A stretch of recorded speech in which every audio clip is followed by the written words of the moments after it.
दोस्तों the stand 2020 के पहले पार्ट को कंटिन्यू करते हुए मैं उसके अगले पार्ट में ये वीडियो बना रहा हूँ और इस वीडियो में एपिसोड 5 से फाइनल एपिसोड की स्टोरी को जानेंगे। साथ ही हर एपिसोड के कुछ डाउट्स भी देखते चलेंगे।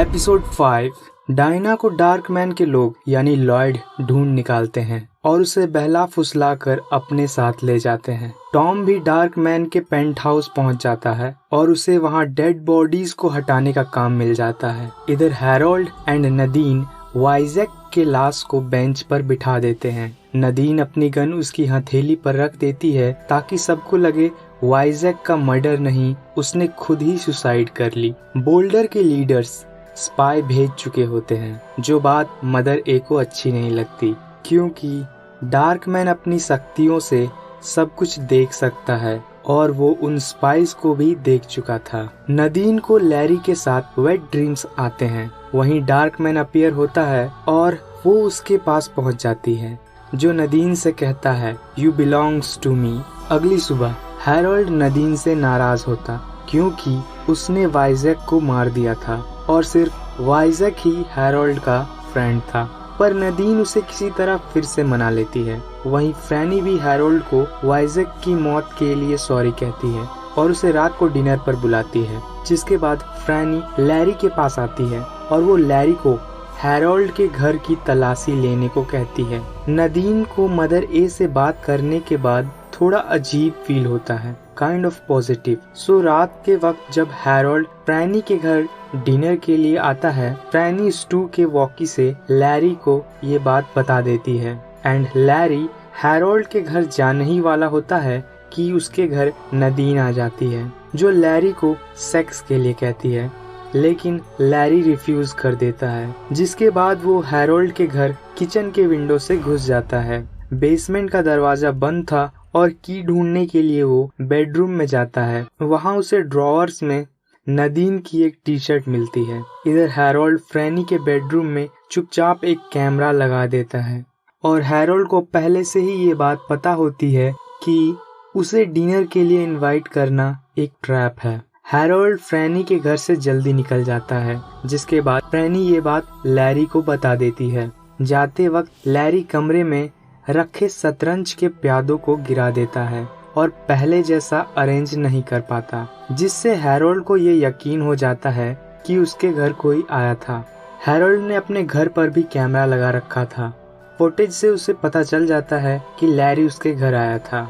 उसी रात मदर ए को प्रेयर करते वक्त उनके सामने एक व्हाइट वुल्फ दिखता है, जिसके बाद मदर ए गायब हो जाती हैं। इधर डायना ने भी टॉम को पेंट हाउस में देख लिया था और वो उसे एक पेपर पे रन लिख कर देती है ताकि टॉम वहाँ से भाग जाए, पर टॉम को पढ़ना नहीं आता था और तो वो डायना को भी पहचान नहीं पा रहा था। जिसके बाद लॉयड डायना को डार्क मैन के पास ले जाता है। डार्क मैन डायना से थर्ड स्पाई के बारे में पूछता है और वो डायना को उस इंसान की याद दिलाता है जिसने उसे बंदी बनाया था। डायना डार्क मैन के नेक पर एक सीजर से मारती है, पर डार्क मैन मरता नहीं। ये देखकर डायना समझ जाती है कि डार्क मैन इमॉर्टल है और वो एक बियर बॉटल तोड़कर खुद को मार लेती है। इधर रे को मदर ए के दरवाजे पे उनका मैसेज मिलता है, जिसमें ये लिखा होता है कि उन्हें ढूंढने की कोशिश ना की जाए, अगर गॉड चाहेंगे तो वो वापस लौट आएंगी। इस बात का हैरोल्ड को पता लगने पर वो एक इविल स्माइल करता है and episode 5 fear and loathing in New Vegas खत्म हो जाती है। Episode 6 the vigil. एपिसोड 6 में एक नया कैरेक्टर इंट्रोड्यूस होता है, ट्रैश कैन मैन, जो किसी फैक्ट्री या प्लांट में बॉम्ब फिक्स कर उसे उड़ा देता है। उस प्लांट को जलता हुआ देख उसे काफी खुशी मिलती है। सो डार्क मैन उसे उसके विजन में आकर उसे दुनिया की सबसे बड़ी आग दिखाने का वादा करता है। इधर मदर ए को लोग ढूंढने में लगे होते हैं। वहीं हैरोल्ड और नदीन इसे एक अपॉर्चुनिटी समझकर एक प्लान बनाते हैं, जहां एक्सप्लोसिव मदर ए के घर रखे पियानो में फिक्स कर देंगे ताकि जब रात को बोल्डर के हर व्यक्ति मदर ए के घर आकर उनकी वापसी के लिए प्रेयर करेंगे, उस वक्त वो उन्हें एक साथ मार देंगे। अब डार्क मैन अपने नए गुलाम ड्रैस्कैन मैन को 1961 में बनी सोवियत न्यूक्लियर पावर को लाने कहता है और वो लॉयड को सेकंड स्पाई को जिंदा लाने भेजता है ताकि वो थर्ड स्पाई के बारे में सेकंड स्पाई से जान सके, क्योंकि थर्ड स्पाई यानी टॉम की याददाश्त बेहद कमजोर थी। उसे बस इतना याद था कि फुल मून होते ही उसे वापस जाना है। तो डार्क मैन जब भी टॉम को ढूंढने की कोशिश करता था उसे मून के अलावे कुछ नजर ही नहीं आता। टॉम को पढ़ना भी नहीं आता था, तो डायना ने जो चिट में लिख कर दिया था वो टॉम समझ नहीं पा रहा था, पर उसे एक जनरेटर पर सेम वर्ड लिखा मिलता है। वो उस वर्ड को रैटमैन यानी कि इन्फर्नो पेंट हाउस की मैनेजर से पूछता है और वो बता देती है कि ये रन लिखा हुआ है। नदीन जोई को और उसके बनाए हुए कुछ गिफ्ट्स के साथ मदर ए के घर आती है, जहां वो उन एक्सप्लोजिव को पियानो के अंदर छिपा देती है। अगले सीन में हम मदर ए को जंगलों के बीच देखते हैं जहां डार्क मैन अपीयर होता है। वो मदर ए को अपने साथ शामिल होने के लिए कन्विंस करता है, बट मदर ए राजी नहीं होती। गुस्से में डार्क मैन फूंक मारकर आंधी ले आता है, जिसकी वजह से मदर ए पत्थरों में गिरकर बेहोश हो जाती हैं। टॉम भी डेड बॉडीज गाड़ी में डालते वक्त जूली को देखता है, जिसने टॉम और उसके साथी निक पर गन फायर किया था। अब उसे अपने आप ही ये बात याद आ जाती है। अब लॉयड ने सेकंड स्पाई को ढूंढने के लिए बॉबी टेरी को हायर किया था, पर बॉबी टेरी ने अपने डिफेंड में सेकंड स्पाई पर गोली चला दी और डार्क मैन के एक आदमी को भी मार दिया था। डार्क मैन गुस्से में बॉबी टेरी को मारकर उसका दिल निकाल लेता है। वहीं रैट वोमन को मून यानी टॉम को बुलाते हुए सुनता है ताकि टॉम आकर बॉबी टेरी की डेड बॉडी ले जाए। डार्क मैन को लगता है मून यानी टॉम ही थर्ड स्पाई है। इधर टॉम गाड़ी में डेड बॉडीज को लोड कर खुद भी उन डेड बॉडीज के नीचे छिप जाता है। अब हैरोल्ड जब जंगलों में मदर ए को ढूंढ रहा होता है, फ्रैनी हैरोल्ड के घर जाकर बेसमेंट के दरवाजे को तोड़ देती है। नीचे जाने पर उसे अपनी बेडरूम में लगी कैमरे का पता चलता है, साथ ही उसे वहां ढेर सारे एक्सप्लोसिव्स भी मिलते हैं। ठीक वहीं हैरोल्ड भी लौट आता है। फ्रैनी उसे समझाने की कोशिश करती है, पर हैरोल्ड उसे ही बेसमेंट में बंद कर देता है। अब लैरी जॉय को सुबह अपने घर ले आया था, तो नदीन जॉय को वापस ले जाने लैरी के घर आती है। नदीन चुपके से लैरी का वॉकी डैमेज कर देती है, पर बाय कहते वक्त लैरी जॉय के कान में विस्पर करता है कि नदीन और मदर नदीन दो अलग इंसान हैं। जॉय और नदीन के घर से निकलने के वक्त लैरी अपनी वॉकी चेक करता है, जो कि अब डैमेज्ड हो चुकी थी, और लैरी समझ जाता है कि ये नदीन का ही किया है। नदीन लैरी की बाइक भी खराब कर चुकी होती है, जिसकी वजह से लैरी नदीन को रोक नहीं पाता। नदीन जॉय को इन्फीमेरी स्कूल ले जाती है, जहां बाकी अनाथ बच्चों को रखा गया था। फ्रैनी किसी तरह बेसमेंट से निकलने में कामयाब हो जाती है। स्कूल में सिर्फ जॉय को मदर ए की आवाज सुनाई देती है और जॉय उन आवाजों को फॉलो करता हुआ जंगलों में मदर ए के पास पहुंच जाता है। मदर ए पत्थरों में बेहोश पड़ी थी, जिसे देख जॉय चीखने लगता है। उसके चीखने से जंगल में वॉलंटरी कर रहे लोग मदर ए और जॉय को ढूंढ लेते हैं।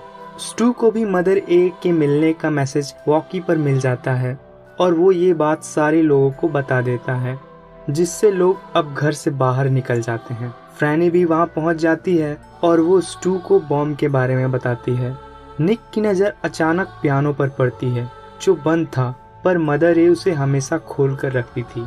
ये नोटिस करने के बाद वो पियानो के ऊपर वाले ढक्कन को खोल देता है, जिसके अंदर ही बॉम्ब को प्लेस किया गया था। कुछ और कर पाए तब तक नदीन एंड हैरोल्ड बम के रिमोट से घर को उड़ा देते हैं और निक मारा जाता है और एपिसोड 6 द विजिल खत्म हो जाती है। Episode 7 the walk. एपिसोड 7 में ड्रैस्कैन मैन सोवियत न्यूक्लियर पावर को ढूंढ निकालता है। हैरोल्ड एंड नदीन बोल्डर छोड़कर भाग रहे होते हैं, पर रास्ते में ही नदीन हैरोल्ड को धोखे से खाई में गिरा देती है, जहां उसका पैर टूट जाता है और एक नुकीली लकड़ी उसके पीठ को चीरती हुई सीने से बाहर निकल आती है। इधर मदर ए होश में आने पर स्टू, लैरी, रे एंड ग्लैन को पैदल बिना खाने या पानी और बदन पर सिर्फ कपड़ों के साथ वेस्ट की ओर डार्क मैन के स्ट्रॉन्ग होल्ड में जाने को कहती है ताकि वो डार्क मैन को डिस्ट्रॉय कर सके।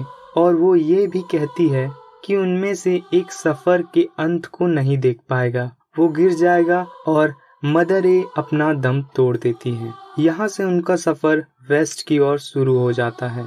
हैरोल्ड अभी तक मरा नहीं था। वो अपनी डायरी में अपने कुछ आखिरी शब्द और वो नाम जो उसे बोल्डर में मिला था लिखने के बाद खुद को गोली से मार लेता है। वो लोग भी चलते चलते हैरोल्ड की बॉडी तक पहुंच जाते हैं। कोई नहीं पर लैरी उसे समझता है कि जो कुछ भी उसने किया वो डार्क मैन की वजह से हुआ।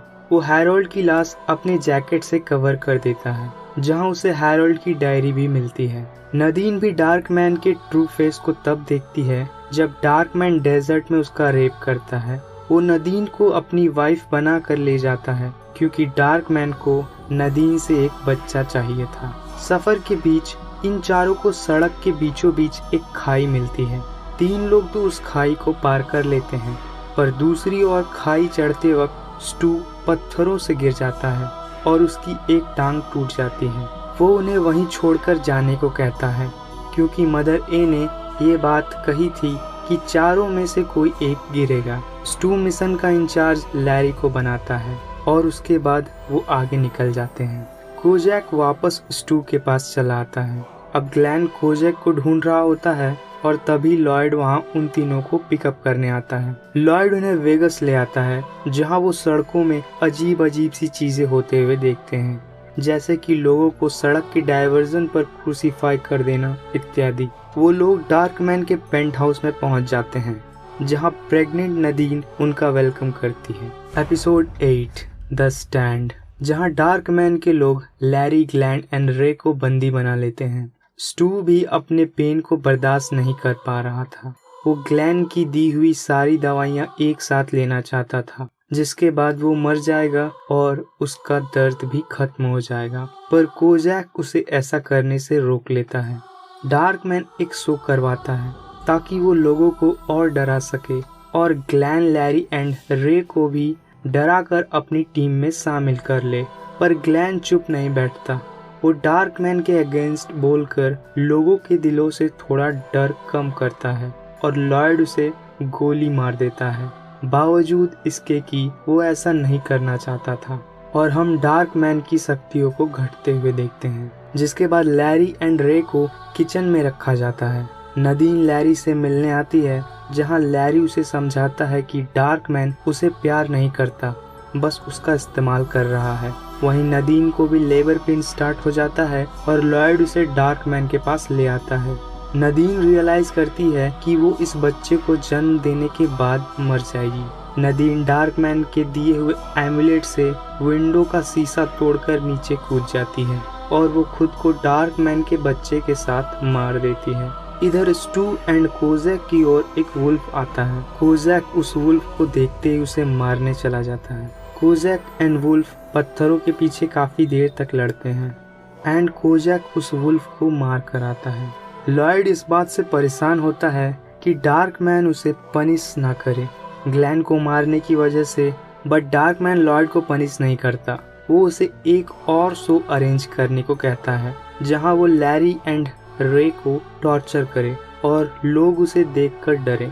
वो लोग लैरी एंड रे को पेंट हाउस के बीचों बीच एक स्विमिंग पूल में बांध देते हैं। डार्क मैन अपनी स्पीच से लोगों को मैनिपुलेट करने की कोशिश करता है, जिसके बाद स्विमिंग पूल में पानी छोड़ दिया जाता है। लॉयड पूल में चलकर लैरी एंड रे के पास आता है जहां वो लैरी के कान में विस्पर कर बताता है कि वो भी उसके गाने सुना करता था। वो लैरी को अपनी आखिरी शब्द कहने को कहता है जहां लैरी कहता है I will fear no evil. Lloyd Larry को ऐसा कहने की वजह से उसके चेहरे पर एक स्टिक से हिट करता है, बावजूद लैरी बार बार यही कहता है I fear no evil. Crowd में से भी कोई women I fear no evil कहती है और सबका ध्यान उधर चला जाता है। डार्क मैन लॉयड को उस वोमेन को शूट करने को कहता है, पर लॉयड अब इतना साहसी हो चुका था कि डार्क मैन को ना कह सके। वहाँ एक बूढ़ा आदमी भी आई फियर नो इविल कहता है और भीड़ के लोग उसे मारने लगते हैं। इधर ट्रैश कैन मैन भी न्यूक्लियर पावर्ड डार्क मैन के पेंट हाउस में ले आता है, जिसके बाद पेंट हाउस काले बादलों से घिर जाता है। वो बादलें पेंट हाउस की छत से नीचे की ओर आने लगती हैं और वहाँ उन लोगों पर बिजलियाँ बरसाने लगती हैं। कुछ बहुत बुरी तरह उन बिजलियों से मरते हैं और बहुत से पेंट हाउस से बाहर भाग जाते हैं। रे एंड लैरी पुल में पानी का स्तर बढ़ने से वो डूब जाते हैं। वहीं लॉयड भी मारा जाता है और एक छोटी सी रोशनी जिसमें से बिजलियां निकल रही थी डार्क मैन की तरफ बढ़ती हैं। डार्क मैन पर भी बिजलियां बरसती हैं और वो गायब हो जाता है, जिसके बाद वो रोशनी न्यूक्लियर पावर पर बिजलियां छोड़ती है और पूरा लास वेगस एक्सप्लोड हो जाता है। हम इधर टॉम को भी देखते हैं जो डेड बॉडी डंप करने वाली गाड़ी से बच निकलता है और उस गाड़ी ने शायद खाई में डेड बॉडीज डंप की होंगी, जिसकी वजह से टॉम उस खाई में आगे चलता हुआ स्टू के करीब आ जाता है। कोजैक को टॉम के बारे में पता लग जाता है और वो टॉम को ढूंढकर स्टू के पास ले आता है। एक्सप्लोजन इतना ऊंचा होता है कि बोल्डर के लोग भी इसे देख पाते हैं। जोई फ्रैनी को बताता है कि डार्क मैन चला गया। वहीं फ्रैनी को लेबर पेन स्टार्ट हो जाता है और एपिसोड खत्म हो जाती है। Episode 9 the circle closes. Episode 9 में फ्रैनी एक हेल्दी बेबी को जन्म देती है, बट पैदा होने के बाद बेबी भी कैप्टन ट्रिप से इन्फेक्टेड हो जाती है। पर कुछ ही दिनों बाद एक सुबह बेबी बिल्कुल हेल्दी हो जाती है और ये किसी करिश्मा से कम नहीं, जिसकी वजह से फ्रैनी अपनी बच्ची का नाम मदर ए के नाम पर रखती है, एबागेल। टॉम, स्टू और कोजैक भी बोल्डर लौट आते हैं। बोल्डर में खुशहाली छा जाती है। फिर फ्रैनी एंड स्टू बोल्डर से बाहर निकलने का डिसाइड करते हैं। वो अपने लिए एक कार हाउस बनाते हैं और वो अपनी बेबी एंड कोजैक के साथ सफ़र पे निकल जाते हैं। सफ़र बिल्कुल आसान होता है और वो नेब्रास्का पहुंच जाते हैं। फिर एक रात रुकने के लिए लॉर्टन, नेब्रास्का के एक घर में ठहरते हैं। कोजैक सस्पिशियसली कॉर्नफील्ड को देखता रहता है, पर वो इस बात को ध्यान नहीं देते। कोजैक खेत से एक डॉल निकाल लाता है। स्टू के बुलाने पर कोजैक घर के अंदर चला जाता है, जिसके बाद कॉर्नफील्ड से एक बच्ची का हाथ निकलता है और उस डॉल को खींच लेता है। रात होने पर हम उन्हीं कॉर्नफील्ड के बीचों बीच एक बच्ची को देखते हैं जो लॉर्ड जीसस से बातें कर रही होती है। सुबह होते ही स्टू खाने के इंतजाम को निकलता है। वो थोड़ी दूर मार्केट जाकर डाइट सप्लीमेंट्स लेकर वापस आ रहा होता है। इधर फ्रैनी को घर के कुएं या वेल से एक हैंडपंप लगा दिखाई देता है। अब जो कि उनके पास पीने के लिए पानी नहीं था, तो वो उस हैंडपंप से पानी निकालने का सोचती है। रास्ते में लौटते वक्त स्टू के कार हाउस की अगली एक टायर पंक्चर हो जाती है। स्टू अपनी कार का टायर चेंज कर रहा होता है और फ्रैनी हैंडपंप से पानी निकालने की कोशिश करती है। उस पंप से पानी आ रहा था और वो उसे एक बकेट में कलेक्ट करना चाहती थी, पर थोड़ा पानी निकलने के बाद पानी ऊपर नहीं आ रहा था। फ्रैनी हैंडपंप में हाथ डालकर चेक करती है। यहाँ हम डार्क मैन को अपीयर होते देखते हैं, जो फ्रैनी के कान में धीरे से बोलता है, हेलो फ्रैन, जिसके बाद वो गायब हो जाता है। फ्रैनी के हाथ को हैंडपंप के अंदर एक चूहा बाइट कर लेता है। वो किसी तरह अपने हाथ को बाहर निकाल लेती है, पर उस वेल की कमजोर लकड़ियाँ टूट जाती है और फ्रैनी वेल में गिर जाती है, जिसके बाद वो पूरी तरह से जख्मी हो जाती है। उसकी बॉडी कई जगह से फ्रैक्चर हो जाती है और कई रिब्स टूट जाते हैं, जिसकी वजह से उसका एक लंग पंक्चर हो जाता है और अनकॉन्शियस हो जाती। जहाँ उसे एक विजन जिसमें वो जंगलों में भाग रही होती, वहाँ उसे डार्क मैन भी दिखाई देता है। डार्क मैन फ्रैनी को जंगलों के बीच एक आदिवासी कबीले को दिखाता है, जिन्हें कैप्टन ट्रिप या सुपर फ्लू छू भी नहीं पाया था। डार्क मैन फ्रैनी को ये बोलकर डराता है कि अगर फ्रैनी उसे किस करेगी तो वो उसे ठीक कर देगा और वो अपने बच्चे को भी देख पाएगी, वरना वो स्टू को भी मार देगा। फ्रैनी इस बात से इनकार कर देती है, पर जब डार्क मैन उसे और डराता है, देन शी रेडी टू किस हिम। फ्रैनी बड़ी चालाकी से किस करते वक्त डार्क मैन के होठों को काट यानी बाइट कर वहाँ से भाग जाती है, जिसके बाद वो खुद को कॉर्नफील्ड में पाती है, जहाँ से निकलने के बाद वो मदर ए को देख पाती है। मदर ये फ्रैनी को बताती है कि वो तुम्हें डराने की कोशिश कर रहा था। वो गॉड का बेटा है और उसने तुम्हें लुभाने की कोशिश की, पर तुमने उस प्रलोभन का विरोध किया, जिसके लिए गॉड तुम्हें आशीर्वाद देगा। ये सब कुछ साइकिलिक है, परेशानियां फिर वापस से आएंगी, दर्द भी होगा, पर गॉड का कमांड वही होता है, बी ट्रू, स्टैंड। इधर स्टू भी टायर चेंज कर चुका होता है और घर की तरफ आ रहा होता है। वॉकी पर फ्रैनी का कोई रिप्लाई नहीं आता, तो ऑब्वियसली वो थोड़ा परेशान हो जाता है। फिर वो रास्ते में कोजैक को देखता है और अब तक वो ये समझ जाता है कि कोई बड़ी प्रॉब्लम हो चुकी है। स्टू के घर आने पर वो फ्रैनी को आवाज लगाता है, पर उसका पता नहीं होता। कोजैक उसे वेल के पास ले जाता है। यहाँ स्टू वही छोटी सी बच्ची उनका बच्चा हाथ में लिए देखता है, जो कॉर्नफील्ड के बीचों बीच थी। स्टू अपनी कार की रस्सी की मदद से वेल से फ्रैनी को बाहर निकाल लेता है, जिसमें उसकी मदद वही बच्ची करती है। जिसके बाद वही बच्ची फ्रैनी के शरीर पर हाथ फेरती है और उसके सारे जख्म भर जाते हैं, सारी हड्डियां जुड़ जाती हैं और वो बच्ची गायब हो जाती है। सीन शिफ्ट होकर एक वीक बाद ऑंगविंक्विट मेन में, जहां वो एक दूसरे से बातें कर रहे होते हैं। दूसरी तरफ डार्कमैन कबीले के करीब आने की कोशिश करता है। कबीले का एक आदमी उस पर तीर से वार करता है, पर वो तीर पकड़ लेता है और वार करने वाले को अपनी शक्तियों से मार देता है। कबीले के लोग उसके आगे घुटने टेक लेते हैं, जहां डार्कमैन उनसे अपना नाम रसल फैराडे बताता है और उन्हें अपनी पूजा करने को कहता है। तो ये थी द स्टैंड 2020 की बाकी बची हुई कहानी। अकॉर्डिंग टू नोवेल देखे तो डार्कमैन कभी नदीन को किसी और से सेक्स करने नहीं देता था। मतलब जब भी वो किसी से सेक्स करना चाहती थी, कोई ना कोई प्रॉब्लम आ जाती थी, और ये बात नोवेल में काफी अच्छे से डिस्क्राइब की हुई है। डार्कमैन हमेशा चाहता था कि नदीन वर्जिन रहे। टॉम को लोग मिस्टर मून क्यों कहते थे? क्योंकि टॉम को बस इतना याद था, जब उसे फुल मून दिखे तो वापस आ जाना है। इसके अलावे वो सब कुछ भूल चुका था और वो खुद को याद दिलाने के लिए मून की स्पेलिंग रटता रहता था, इसलिए लोग उसे मिस्टर मून भी कहते थे। क्या कोजैक, जो कि एक डॉग था, उसने वुल्फ को मार दिया? वुल्फ एक डेमन था जो डर पे फीड करता है, एंड कोजैक एक बहादुर कुत्ता, जिसकी वजह से वो बिना डरे वुल्फ से लड़ा और जीता भी।